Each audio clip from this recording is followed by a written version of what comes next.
Actually లైఫ్లో నేను ఇలాంటి సిచ్యువేషన్ ఫేస్ చేస్తానని చెప్పి ఎప్పుడూ అనుకోలేదు, బట్ ఇప్పుడు ఫేస్ చేయాల్సి వచ్చింది. ఎస్, ఇదొక నాకు లెసన్ మాట, నేను నేర్చుకున్నాను ఈ వాళ్ళతో. ఇంతకీ మీకు విషయం చెప్పలేదు కదా, మాకు నెక్స్ట్ మంత్ బెంగళూరులోని కర్ణాటక ఫిజియోథెరపీ అసోసియేషన్ వాళ్ళు కాన్ఫరెన్స్ కండక్ట్ చేస్తున్నారన్నమాట.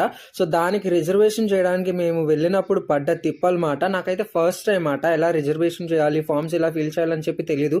ఎప్పుడు ఆన్లైన్లోనే బుక్ చేయడమే. మా ఫ్రెండ్స్ కూడా అదే ఫస్ట్ టైం మాట.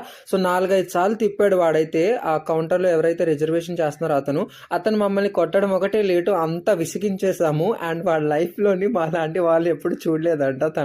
తన ఇన్నేళ్ళ జర్నీలో నవ్వుకున్నమాట. ఫైనల్లీ ఓపికతో మా కోసం అని చెప్పి అన్ని టికెట్స్ అనేవి అతను చేయడం జరిగింది మాట. ఫైనల్లీ థ్యాంక్ యూ చెప్పాము అతనికి.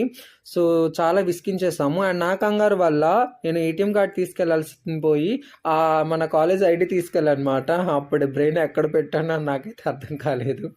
మీరు ఇలాంటి సిచ్యువేషన్స్ ఎప్పుడైనా ఫేస్ చేశారో కామెంట్ చేయండి. ఈ వీడియో ఎలా అనిపించిందో కూడా కామెంట్ చేయండి.